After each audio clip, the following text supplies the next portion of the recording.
The next speaker, Toastmaster Thomas, is doing his CC10, which is the 10th and final project in the Basic Competent Communicator Journey. Fantastic milestone, and to evaluate his speech, we have a fantastic Toastmaster. Toastmaster Pranav, would you please be our representatives? Good evening, Toastmasters. Toastmaster Thomas is giving his project 10 from the CC manual, Inspire Your Audience. His speech objectives are to inspire the audience by appealing to noble motives and challenging the audience to achieve a higher level of beliefs or achievement. Appeal to the audience needs and emotions using stories, anecdotes, and quotes to add drama. Avoid using notes. Timer time is 8 to 10 minutes. All the best, Toastmaster Thomas. Thank you. Ladies and gentlemen, Toastmaster Thomas is delivering a CC10 titled Listen to Your Heart.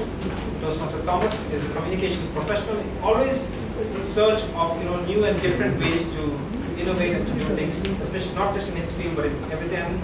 I know from personal experience, he's someone who travels a lot, always trying to experiment and try different things. And he's someone who's not flustered with age. He's definitely not mellowed with age. And he tells me that he keeps forgetting that age is just a number. Ladies and gentlemen, please welcome Toastmaster Thomas.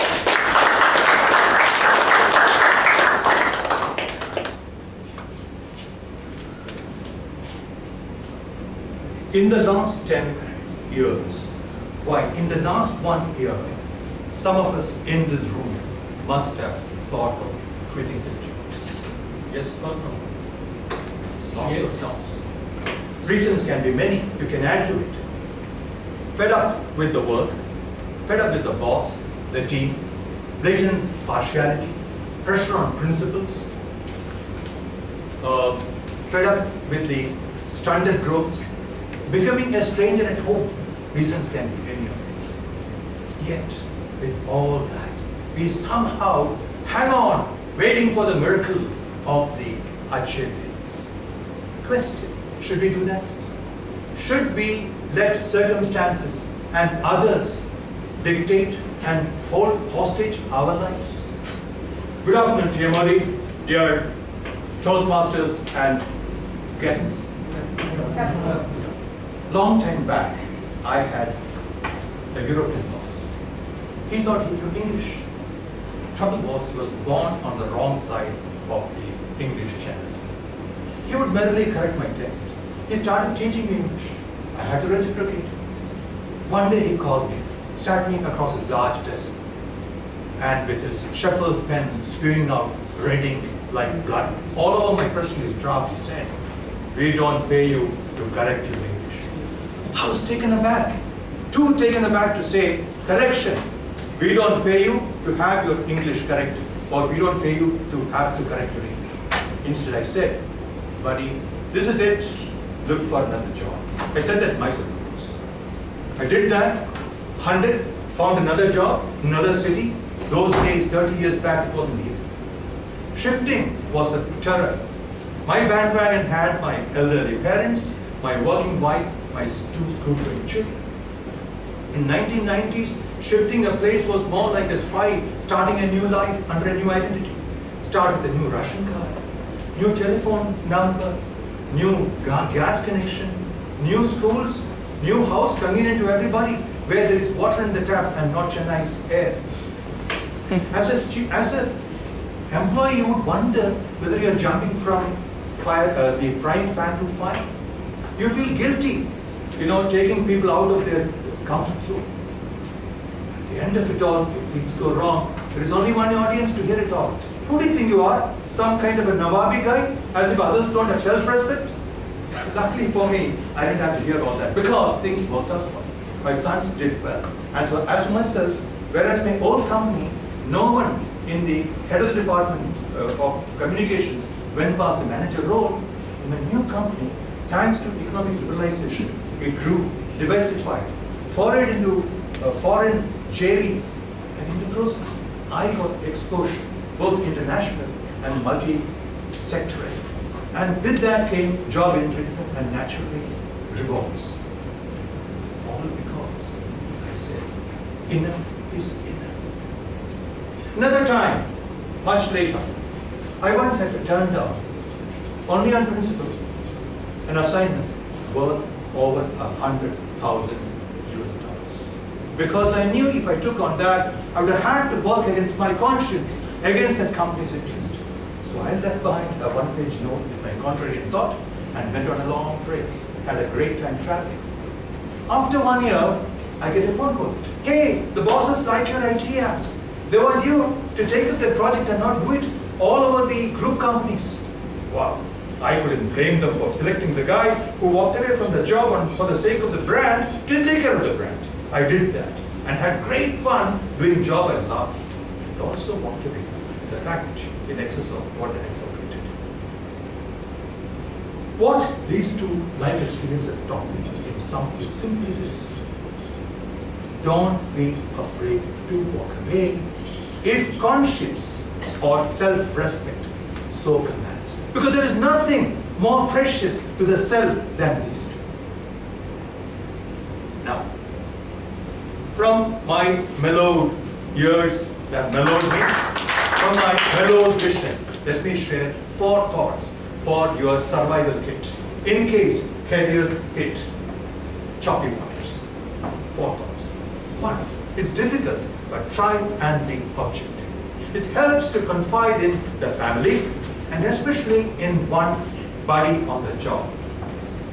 By yourself, you can apply the 100% principle, which is first be 100% subjective. Get all the feelings, all the hurt, all the instincts. Talk to the heart, but don't act. Then step back. See the situation from an outsider's fresh point of view. Then you will say, hey, I was too touchy there.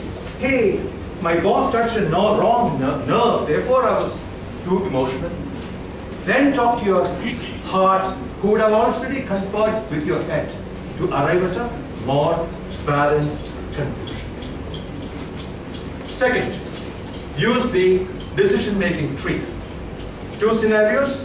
1, you think you're going to lose your job, okay? Talk to an HR guy if you can, or your boss. Find out whether it was just a flight of your fancy. Forget it in which case. If it's really true, can it be fixed? If there's a problem, can it be fixed? If it can be fixed with a change of department or portfolio, how goes the problem? No, then smell coffee. Revise your CV and send it off to your headhunter and wait. Scenario 1. Scenario 2, you want to quit. Hang on, take a long breath over a couple of days and revisit the topic. If you really want to quit, come along. Both the situations have to be now dealt with at the final decision-making table, where you put together all your current worries, your pains, and the potential pains and worries of a new job, and evaluate in a mathematical manner which is the lesser evil.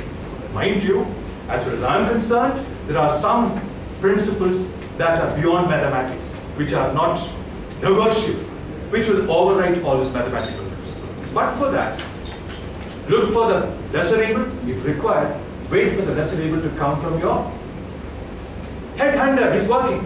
You send him the biodata, I forgot. Third, in such situations, it is normal to get panicky once in a while. What one does is visualize the worst. Then you realize, hey man, there is life even after the pin slip. Getting fired, first of all, is no reflection on competency. It's purely a reflection on compatibility between the person and the position at that point in time. Getting fired could also be the escape from complacency or underselling yourself.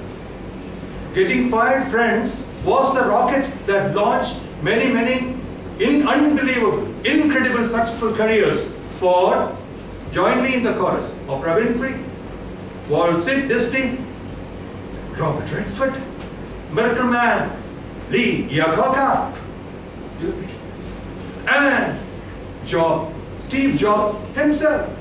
That's an enviable company to be in, worth giving up even one silly little job. 4, take an insurance policy. Do this early in life. This policy is never stop learning. Be the best you can be. Be ahead of the pack.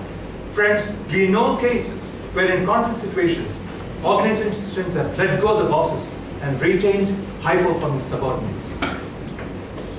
That is an insurance. To sum up, 4 thoughts in case careers come up unstuck. Be objective. Use the decision-making tree, which is also a conjugation of being objective. Third, worst scenario, visualize that. You'll feel the confidence.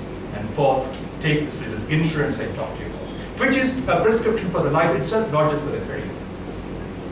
Finally, let me say this, friends. Again, based on my experience and what I've earned in my life, never give up the right to hold your head high in front of the world. That's precious. Do the right thing. Don't be afraid. But don't be foolhardy either.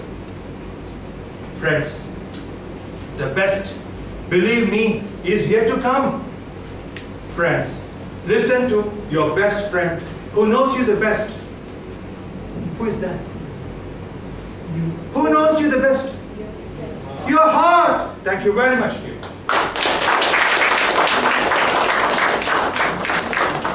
Ladies and gentlemen, Toastmaster Thomas delivering his CC10. Let's give him another big round of applause.